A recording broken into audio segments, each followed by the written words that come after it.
Gracias por unirte a Epic Church International para escuchar la palabra de Dios. Sé que el mensaje que compartiremos hoy te impactará, te ministrará hoy.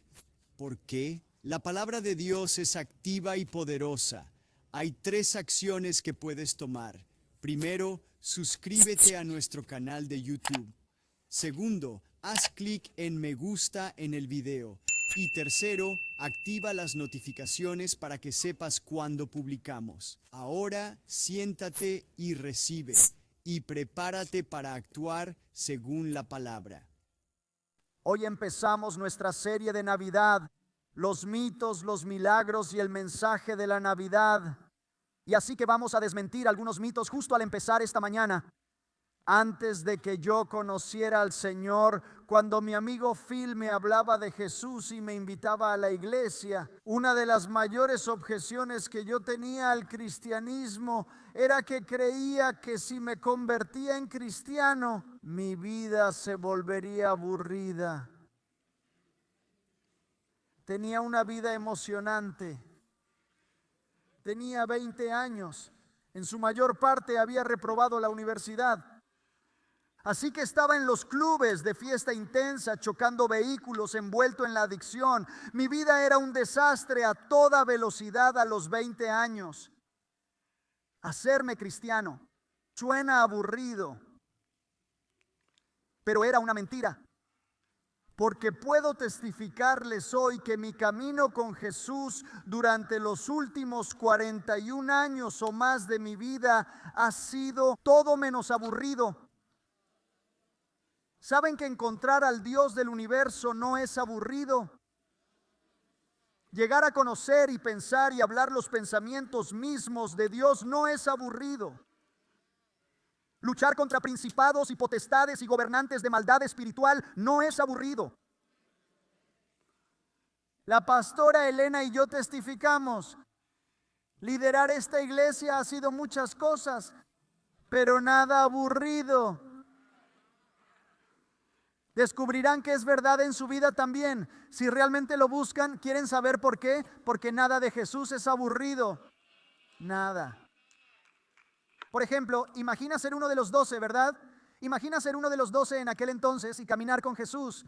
Como un día estás allí mismo cuando Él sana a los enfermos. Estás justo allí cuando le devuelve la vista a los ciegos. Otro día estás atrapado en una tempestad en el mar de Galilea y Jesús se levanta en la barca y dice, enmudece o calma, y el viento y las olas le obedecen. Otro día de nuevo eres uno de los 12, así que eso significa que cuando hay una multitud allí y tienen hambre, Jesús toma el almuerzo de un niño pequeño y lo divide y lo pone en tu mano y en tu mano. Todo se multiplica para alimentar a 5,000 hombres más, mujeres y niños. Te prometo que si fueras uno de los 12, te levantaste de la cama, saltaste de la cama cada día y tu primer pensamiento era, ¿qué pasará hoy? Nada de Jesús es aburrido, nada. Abre tu Biblia en Mateo capítulo 1.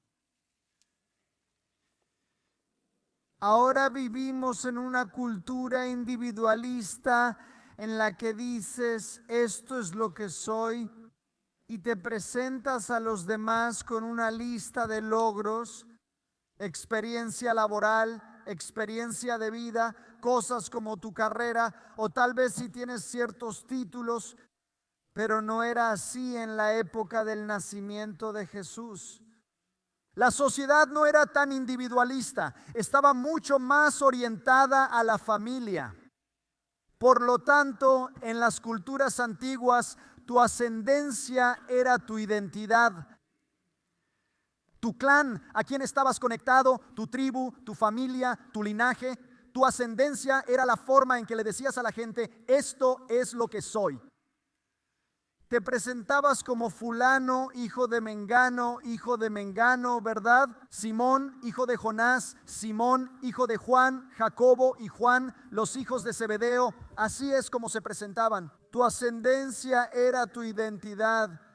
Tu ascendencia era tu currículum. Las genealogías en la Biblia pueden parecer aburridas, como toda la generación y la engendración. pero solo tienes que mirar bajo la superficie y verás que no lo son. Y de todas las genealogías, la genealogía de Jesús es impactante. Es la antesala de Navidad, los versículos antes del nacimiento, la historia prenavideña. Por eso llamamos al mensaje de hoy Navidad la precuela. Cuando vislumbramos la genealogía de Jesús, prepárense para algunas revelaciones sorprendentes, si no escandalosas revelaciones. Hoy la gente modifica su currículum, ¿saben? ¿Verdad? Sé que nadie aquí lo hace, pero mucha gente sí lo hace. Mienten en sus currículums, embelleciendo u omitiendo cosas. Nadie lista cuántas veces llegó tarde o cómo lo despidieron por no organizarse. Hoy destacamos el éxito y los logros y omitimos silenciosamente los contratiempos y fracasos en nuestros currículums. Bueno, de la misma manera en los días de Jesús manipulaban y modificaban su historia familiar, porque sus genealogías eran registros públicos. Ciertas personas no querían asociarse con ciertos ancestros. Algunos aquí sentimos lo mismo. Como puedo ver una muestra de manos de aquellos de ustedes que quieren eliminar a un pariente o dos de su árbol genealógico.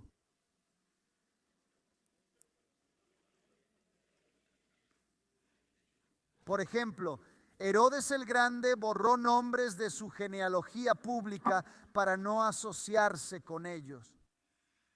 El propósito era impresionar a la gente con la respetabilidad del linaje de uno, ser de pedigrí de alta calidad. Jesús toma una ruta totalmente distinta. Comencemos a leer en Mateo capítulo 1 y versículo 1, donde dice: el libro de la genealogía de Jesucristo, hijo de David, hijo de Abraham. Abraham engendró a Isaac, Isaac a Jacob y Jacob a Judá y sus hermanos. Judá engendró a Fares y a Zera por Tamar. Oh, vaya. Fares engendró a Esrom, Esrom a Aram, Aram a Aminadab, Aminadab a Naasón y Naasón a Salmón. Salmón engendró a Booz por Rahab. Booz engendró a Obed por Ruth. Obed engendró a Isaí e Isaí al rey David. El rey David engendró a Salomón por aquella que había sido la esposa de Urías. Salomón engendró a Roboam, Roboam a Abías, Abías a Asa, Asa a Josafat, Josafat a Joram y Joram a Usías. Usías engendró a Jotam y Jotam engendró a Acaz y Acaz engendró a Ezequías. Ezequías engendró a Manasés, Manasés engendró a Amón y Amón engendró a Josías. Josías engendró a Jeconías y sus hermanos cuando fueron llevados a Babilonia. Y después de eso, después de que fueron llevados a Babilonia, Jeconías engendró a Salatiel y Salatiel engendró a Zorobabel. Zorobabel engendró a Abiud, Abiud a Eliasim y Eliasim a Azor. Azor engendró a Sadoc, Sadoc engendró a Asim y Asim engendró a Eliud. Eliud engendró a Eleazar y Eleazar engendró a Matatán y Matatán engendró a Jacob. Y Jacob engendró a José, marido de María, de la cual nació Jesús, que es llamado el Cristo. Todas las generaciones desde Abraham hasta David son 14. Desde David hasta el cautiverio en Babilonia son 14. Y desde el cautiverio en Babilonia hasta el Cristo son 14 generaciones. Hoy extraeremos 3 principios fundamentales de los antepasados de Jesús, y estos son la validez, los valores y la victoria final. Comencemos con la validez. Quiero que noten que la historia de Jesús no comienza como Star Wars. Hace mucho tiempo en una galaxia lejana. No es como un cuento de hadas que inicia con la frase érase una vez. Mateo no empieza su relato con pastores, una estrella, un pesebre y magos. Comienza con una genealogía, un registro histórico que es fácil de hojear o incluso omitir por completo. Ahora, una de las razones por las que Mateo es inspirado a hacerlo es para comunicar que la Navidad no se trata solo de un nacimiento, sino de una llegada. Por eso muchos llaman a esta temporada Adviento. Adviento significa su venida, su visita, su aparición, su llegada. Isaías capítulo 9, versículo 6 dice así: porque nos ha nacido un niño, nos ha sido dado un hijo. Digámoslo juntos, ¿listos? Porque nos ha nacido un niño, nos ha sido dado un hijo. Verán, Jesús fue singularmente 100% humano y 100% divino. El niño nació, Jesús de Nazaret, un nuevo bebé en un pesebre envuelto en pañales, 100% humano. El niño nació, pero el hijo no pudo nacer. El hijo tuvo que ser entregado porque Él es el Cristo, el Mesías. Él es el ungido, Él es Dios, el Hijo, el gran yo soy, creador, sustentador. Él es el que siempre existió, el que no tiene principio ni fin. Tuvo que ser dado, Él llegó, Él había venido. Una de las cosas que Mateo está cimentando como hecho y no ficción es que Dios planeó la llegada de su Hijo antes de que la tierra fuera creada. Apocalipsis capítulo 13 versículo 8 dice que Jesús es el Cordero inmolado desde la fundación del mundo. Y en el huerto del Edén, Dios le dijo a la serpiente que la simiente de una mujer un día le aplastaría la cabeza. ¿Cuántos saben que las mujeres no tienen simiente? Los hombres tienen simiente, las mujeres tienen óvulos. Así que Dios decía que el que nacería de una virgen sería el aplastador de la serpiente. Y 700 años antes del nacimiento del Mesías, Isaías dijo: por tanto, el Señor mismo os dará una señal. He aquí que la virgen concebirá y dará a luz un hijo y le pondrá por nombre Emmanuel. Y el nombre Emmanuel significa Dios con nosotros. ¿Cuántos de ustedes se alegran de que Dios esté con ustedes? ¿Cuántos se alegran de no estar jamás solos? De que nunca están sin esperanza y nunca están sin ayuda. Él es una ayuda muy presente en el momento de la aflicción. Él es Dios con nosotros. Dios lo planeó, lo profetizó, lo prometió y luego ejecutó su promesa. En el principio era el Verbo estaba con Dios y el Verbo era Dios y el Verbo se hizo carne y habitó entre nosotros. La segunda cosa que Mateo por el Espíritu quiere comunicar al empezar con la ascendencia de Jesús es que esto no es un érase una vez. Porque esto no es hace mucho tiempo en una galaxia muy, muy lejana, porque su árbol familiar está arraigado en hechos históricos, arraigado en la realidad. ¿Adivinen qué? Jesús es real. No es una metáfora, no es un símbolo, no es una reliquia o un ícono religioso. La Navidad no es un mito reconfortante. El pequeño pueblo de Belén sucedió. Dios descanse en paz, caballeros, sucedió. Noche de paz, sucedió, todo sucedió. Y aquí está la razón por la que es extremadamente importante y aplicable incluso para aquellos de nosotros que ya creemos. El Evangelio no es algo que se escucha una sola vez, se cree y ahí termina todo. Permítanme aclarar esto. Usted no solo levanta la mano y hace una oración y eso no es el final. Ese no es el final. Ese es el inicio, es un nuevo comienzo, es meramente el comienzo. Usted no cree el Evangelio una sola vez. El Evangelio es algo por lo que usted vive, algo en lo que usted crece. Usted se recuerda y se predica el Evangelio a sí mismo diariamente. Escuchen, ahora un nuevo lente permanente a través del cual ustedes ven el mundo, todas sus relaciones, todas sus interacciones y todas sus decisiones. Y la palabra evangelio, ustedes, evangelizo en griego, significa literalmente el buen mensaje, la buena noticia, la buena, grata y gozosa noticia que te hace querer saltar de alegría. Es buena noticia para su espíritu, alma y cuerpo. Es buena noticia para su bienestar emocional, intelectual y relacional. Es buena noticia para su destino eterno y el trajín diario. Es buena noticia para su matrimonio, es buena noticia para su familia, es buena noticia cuando lidia con ansiedad y miedo. Es una buena noticia para todos los que tienen algún tipo de quebrantamiento, para toda forma de fractura en el alma humana. Es buena noticia para la persona completa. Pero es importante saber que el Evangelio es una buena noticia, no un buen consejo. El consejo es una orientación sobre lo que usted debe hacer. La noticia es un reporte sobre lo que ya se ha consumado. El consejo se le da para que usted haga que algo suceda. La noticia es el reconocimiento de que algo ya ha sucedido. El consejo dice que depende de usted actuar, pero la noticia dice que alguien más ya actuó. La religión dice, yo estoy aquí para mostrarte el camino. Haz todo esto, eso es consejo. Pero Jesús dice, yo soy el camino, usted nunca podría hacer lo suficiente para llegar a mí, así que yo he venido a usted. Hace 2000 años, ¿cuántos saben que el amor descendió? Y esa es la noticia. Cuando el ángel se apareció a los pastores, ¿verdad? ¿Qué dijo? Pero el ángel les dijo, no teman, he aquí os traigo buenas nuevas de gran gozo que serán para todo el pueblo. Eso no les dice lo que deben hacer. Está anunciando lo que Dios ya hizo, que envió a su Hijo como Salvador del mundo. Les daré un ejemplo. Imaginen un ejército invasor llegando a Nueva Jersey. Y cuando nos enteramos, ¿qué se necesita cuando ese ejército se acerca para invadir Nueva Jersey? Adivinen qué, se necesitan asesores militares.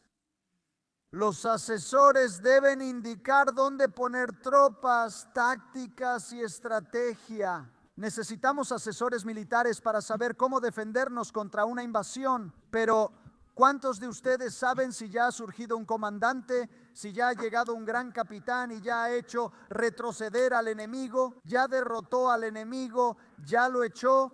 ¿Cuántos saben que ya no necesitan asesores, sino anunciadores y mensajeros? Escuchen, noticias urgentes. ¿Saben qué? Ya hemos conseguido la victoria. Nuestro capitán, comandante y rey ya ha triunfado. Familia, la Navidad, el nacimiento de Jesús es noticia de gran alegría.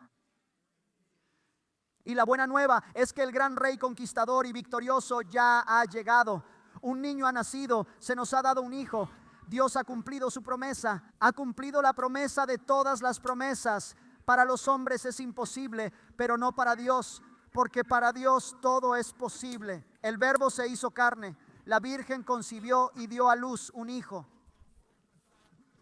Su nombre es Emmanuel, Dios con nosotros. Y con su talón herido en la cruz, Él ha aplastado la cabeza de la serpiente. Ser cristiano no es una lista de reglas, rituales u obligaciones. Y no es meramente inspiración, tampoco es solo guía. No es solo adoptar una nueva ética o pasar página. No se trata de conseguirlo. Se trata de creer y aceptar el regalo de todos los regalos. ¿Crees realmente que Dios se hizo un ser humano? ¿Crees que Jesús sufrió y murió por ti? ¿Crees que resucitó triunfante de entre los muertos? ¿Crees el informe de lo que sucedió en la historia humana concerniente a Jesús de Nazaret? Y si crees la buena noticia, ¿cómo ha impactado eso tu vida? ¿Hasta qué punto está impactando tu vida ahora mismo? Esa es la validez. Luego, los valores. Una genealogía decía, este soy yo. Herodes purga la suya. Aquí está la genealogía de Jesús para todos. ¿Qué dice de quién es? Es chocante. Primero, hay 5 mujeres en su genealogía. Eso no nos impacta. Eso podría no impactar al lector moderno, pero eso era completamente inconcebible para los lectores antiguos en una sociedad patriarcal. Las mujeres nunca se nombraban en listas y menos 5. Desde antes de su vida hasta el final mismo de su vida, ¿cuántos de ustedes saben que Jesús enaltece a las mujeres? En un mundo que no lo hacía, en una cultura que las veía como segundas, Jesús las elevó, respetó a su madre. Mujeres ricas apoyaron su ministerio, era amigo de Marta y María. Piensen en ello. Había 3 mujeres, pero solo un discípulo varón en la cruz. Las mujeres fueron las primeras testigos oculares de la resurrección. La primera persona a quien se apareció en su cuerpo resucitado fue María Magdalena. Y en un mundo que afirmaba que las mujeres no eran testigos fiables, ellas fueron las primeras testigos y por ende las primeras predicadoras del Cristo resucitado. Las primeras predicadoras del Evangelio fueron mujeres. En cualquier lugar que mires en este mundo antiguo, patriarcal y masculino, Jesús exalta a las mujeres. ¿Y cuántos de ustedes saben que Él es el mismo ayer, hoy y por siempre?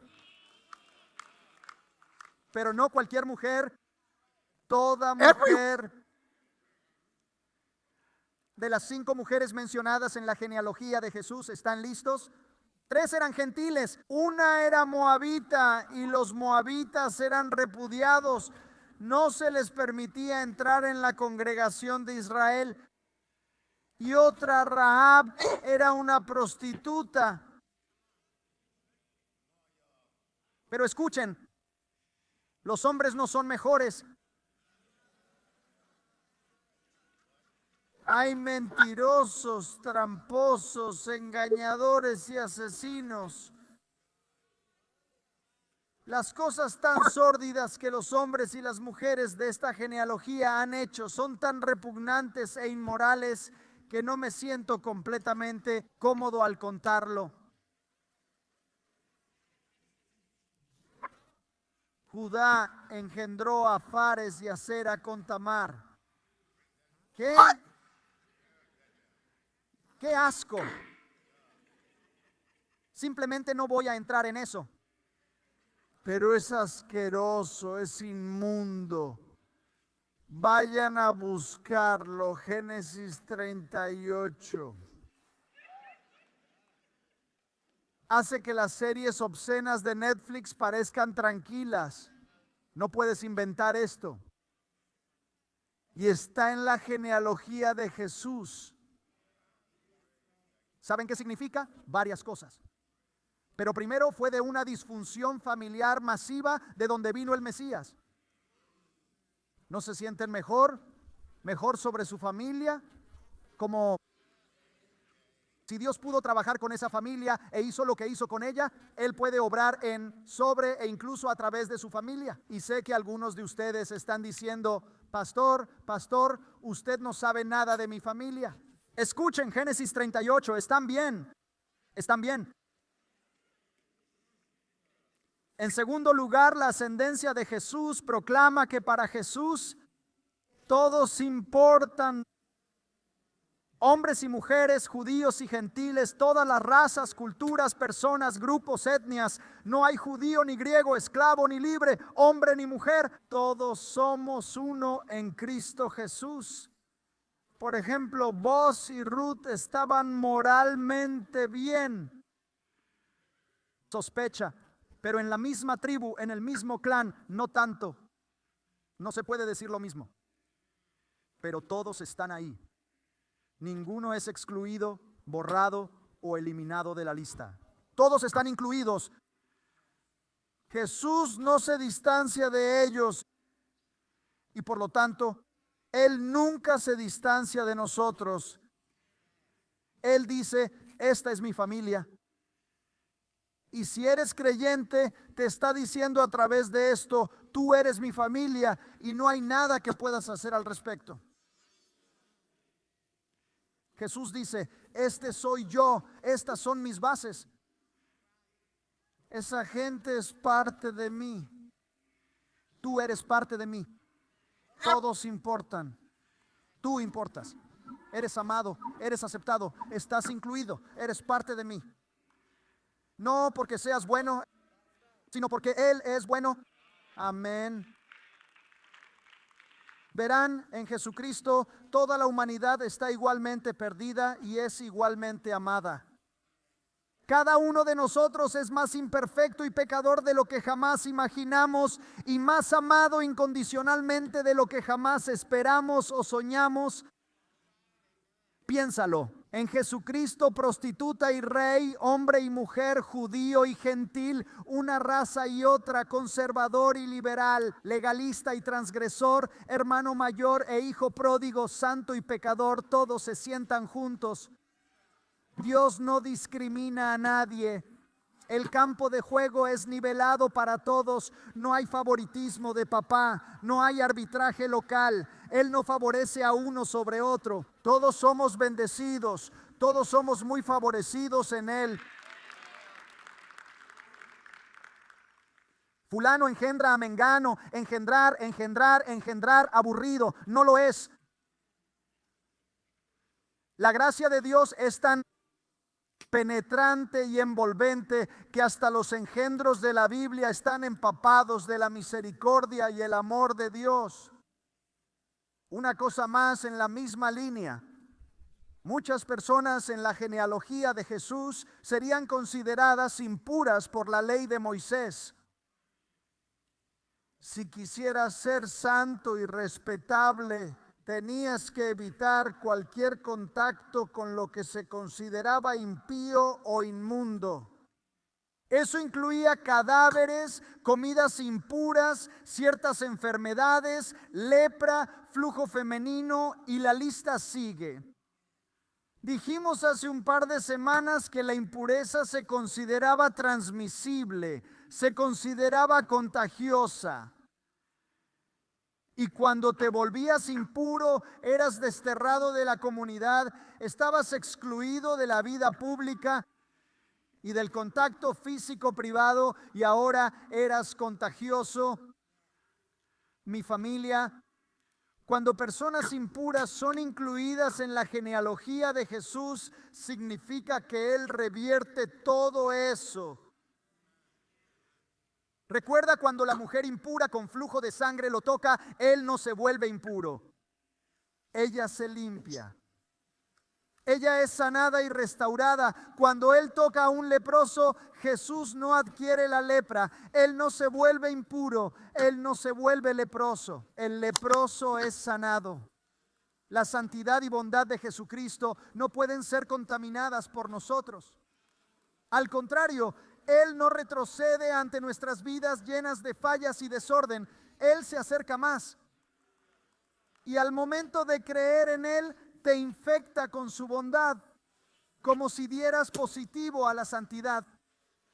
Contraes un caso agudo de estar en rectitud con Dios. Su santidad te contagia. No importa tu condición, tus fallas, tu quebrantamiento, no importa cuán impuro te sientas al momento de entrar en contacto con Él, en el momento en que te toca, te limpia.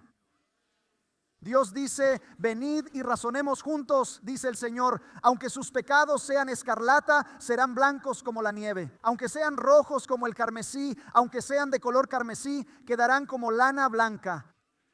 En Hebreos capítulo 2, la Biblia dice que Él no siente vergüenza de llamarnos hermanos suyos. Mi familia, Dios no se avergüenza de ti. De hecho, Él cargó tu vergüenza, tomó tu vergüenza. No se avergüenza de ti, al contrario, eres escogido, eres llamado. Él llama a todo el que cree, no solo parientes, sino a su familia. La validez, los valores. Y cuando se trata de la victoria, hay algo que resulta ser de suma importancia comprender. Dios nunca llega tarde, rara vez temprano, terriblemente a última hora, pero siempre a tiempo. Dios siempre honra sus promesas. Observa el primer versículo. El primer versículo del Nuevo Testamento, correcto. El libro de la genealogía de Jesucristo, hijo de David, hijo de Abraham. Jesús fue el hijo de Abraham. Él es la descendencia de Abraham, la promesa fue hecha a Abraham. ¿Recuerdas cuando Abraham recibió la promesa? Su nombre era Abraham, ¿verdad? Padre de muchos. Eso significa ese nombre. Pero Dios cambió su nombre a Abraham, padre de una multitud o padre de muchas naciones. ¿Y sabes lo que sucedió después? Absolutamente nada. Nada durante 25 años. Bueno, casi nada. Tuvo un hijo con Agar. Y todavía hoy recibimos las consecuencias de eso de muy mala manera. Pero 25 años él y Sara nada. No es sino hasta que Abraham cumple 100 años y Sara 90 años que finalmente tienen a su primer y único hijo. Le ponen por nombre Risa, Isaac, Risa, ¿entiendes? Y luego, cuando el niño ya tiene la edad suficiente, ¿qué le ordena Dios a Abraham que haga? Toma a tu hijo, a tu único hijo, al hijo que tanto amas, y ofrécelo en sacrificio sobre los montes de Moria. La Biblia dice que a la mañana siguiente Abraham ensilla. Toma a Isaac, que ya es un joven, dice la Biblia, y toma todos los elementos del sacrificio, leña y fuego, y se lleva a 2 siervos y van hacia el monte Moría. Después de viajar 3 días, eso es interesante. Después de 3 días, Abraham se detiene y dice a sus 2 siervos: esperad aquí, el muchacho y yo iremos y adoraremos y volveremos. El Nuevo Testamento dice que en ese momento Abraham cree que Dios puede resucitar a su hijo de la muerte si hace falta.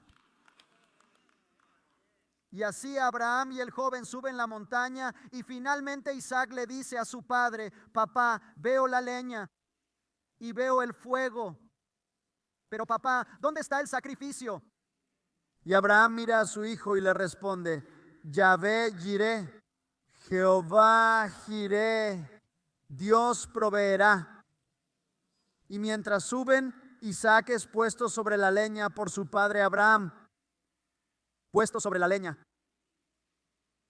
Y cuando cuando Abraham toma el cuchillo para sacrificar a su hijo, oye una voz: Ibrahim, Ibrahim, no le hagas daño a tu hijo, porque ahora sé que me temes. O traducido de mejor manera, porque ahora sé que me pones a mí en primer lugar. Y entonces había un carnero en la espesura. Dios había provisto, Jehová Jireh había provisto, y él sería el sacrificio. Ahora avancemos 2000 años más tarde a otra colina justo a las afueras de Jerusalén, donde el padre llevó a su hijo a esa colina. Y entonces el padre hizo que su hijo fuera puesto sobre la madera, pero esta vez a este padre no se le impidió matar a su hijo. Este padre sacrificó a su hijo por ti, para que él pudiera mirarte y decir: ahora sabes que te pongo a ti primero, incluso por encima de mí. Jesús es el Isaac verdadero y mayor. Él es el Hijo unigénito, el Hijo amado del Padre que se sacrificó por nosotros. Jesús cumplió la promesa hecha a Abraham 2000 años antes de Cristo. Fue el cumplimiento de la promesa del Edén miles de años antes. Entre Malaquías y Mateo, en Mateo 1:1 hay 400 años de silencio sin palabra de Dios. La genealogía de Jesús dice: no juzgues a Dios por tu calendario.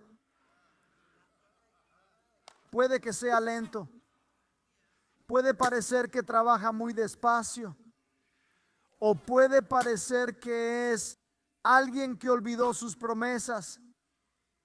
Puede parecer callado, puede parecer escondido, y todo eso tiene una razón. Todo es para un propósito más grande. Todo es por diseño divino. Escucha, puede parecer que está distante y desinteresado, pero nunca lo está. Dios siempre está trabajando.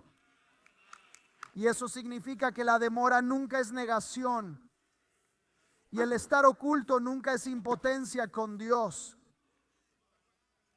Pedro dijo en 2 Pedro 3:9: el Señor no se tarda en cumplir su promesa, como algunos entienden la lentitud.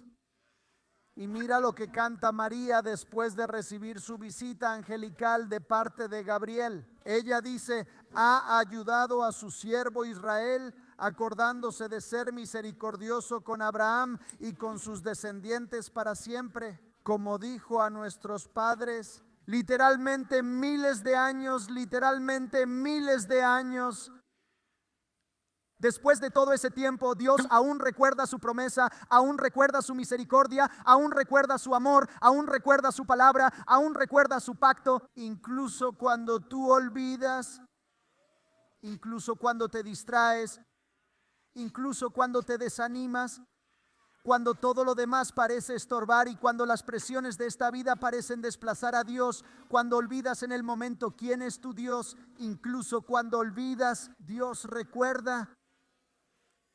Dios jamás olvida, Él siempre te recuerda. De hecho, Isaías 49 dice que te tiene grabado en las palmas de su mano. Escucha, familia mía, hay algo que he aprendido a través de los años. Dios virtualmente nunca opera de acuerdo a lo que consideramos un horario razonable. No sigue nuestras agendas, no se ajusta a nuestros tiempos ni a nuestras fechas límite. Hablamos de ello hace 2 semanas, pero Jairo, el gobernante de la sinagoga en Cafarnaúm, un hombre de respeto, un hombre de honor, un hombre de medios, su pequeña hija está tan enferma que está a punto de morir, y entonces él se humilla, toma su séquito, averigua dónde va a estar Jesús, y entre la multitud de mucha gente, Jairo se arrodilla frente a Jesús y le ruega: mi niña está enferma, pero si vienes a la casa y pones tus manos sobre ella, sé que ella vivirá. Jesús, sin decir nada, empieza a seguirlo a su casa. Ahí es cuando sucede lo de la mujer con flujo de sangre. Es cuando ella sale, ella impura, atraviesa la multitud y toca a toda esa gente, haciéndolos inmundos, inmundos, inmundos, inmundos. Pero quítense del camino, Jesús está aquí. Y entonces ella se acerca y toca el borde de su vestidura. ¿Adivina qué? Al tocar el borde de su vestidura, él se vuelve ceremonialmente impuro. Jairo tiene que decidir: ¿cómo? ¿Debo seguir la tradición? ¿Debo ahora dejar que un hombre que es impuro entre en mi casa para sanar a mi hija? ¿Cómo? ¿Va en contra de todo lo que le han enseñado en toda su vida? ¿Cuántos saben que la desesperación lleva a hacer cosas desesperadas?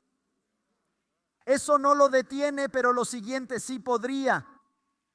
Porque en esa interrupción, cuando tuvieron que parar lo que hacían, cuando tuvieron que dejar de ir a su casa y ella tuvo que acercarse, porque después de eso Jesús se vuelve hacia ella y pregunta: ¿quién me tocó? Sé que salió poder de mí. Ella debe contarle todo, eso toma tiempo. Así que en ese espacio de tiempo, otras personas vienen de la casa de Jairo y le dicen: no molestes más al maestro, tu hija ha fallecido. ¿Qué dice Jesús en ese momento a Jairo? Le dice: no temas, solo cree. No tengas miedo, solo cree. Ahora el verbo décimo ahí es imperativo presente activo. En otras palabras, como dice la Biblia amplificada, no temas, solo sigue creyendo. Hubo una interrupción, hubo una demora. En esencia, Jesús dice: si impones tu tiempo, te sentirás olvidado y no amado, pero será tu culpa, porque yo te amo, amo a tu hija y siempre cumplo mi palabra. Familia, pueden ser días, meses o años, y no siempre será una línea recta. No siempre será la distancia más corta. Habrá altibajos, picos y valles, demoras y desvíos. Pero sepan esto: una curva en el camino no siempre es el final del camino, y la demora no es negación. Sin importar nada, Dios siempre cumple sus promesas. Él siempre cumple su palabra. Se cumplirá, y en el espacio intermedio, en la interrupción, en la demora. Cuando no sucede, cuando quieres que suceda, y empiezas a ponerte ansioso y empiezas a preocuparte y empiezas a desanimarte, no temas, solo continúa creyendo. No te rindas, no cedas, no tires la toalla, no te rindas, nunca, nunca, nunca renuncies al Dios que nunca, nunca, nunca renuncia a ti. Llegarás al otro lado y no es si, sino cuando sus promesas se cumplan. Siempre son abundantemente más de lo que puedes pedir, pensar o imaginar. Bien, terminemos. Mira esto, lo leímos antes. En Mateo 1:17 dice, todas las generaciones de Abraham a David. Son 14 generaciones de David al cautiverio en Babilonia, son 14 generaciones, y desde el cautiverio en Babilonia hasta el Cristo son 14 generaciones por 3 veces 14. ¿Por qué? Porque 3 veces 14 es igual a 6 veces 7. Y sé que algunos piensan, vaya, no sabía que hoy haríamos cuentas en la iglesia y habrá un examen. No, solo bromeo.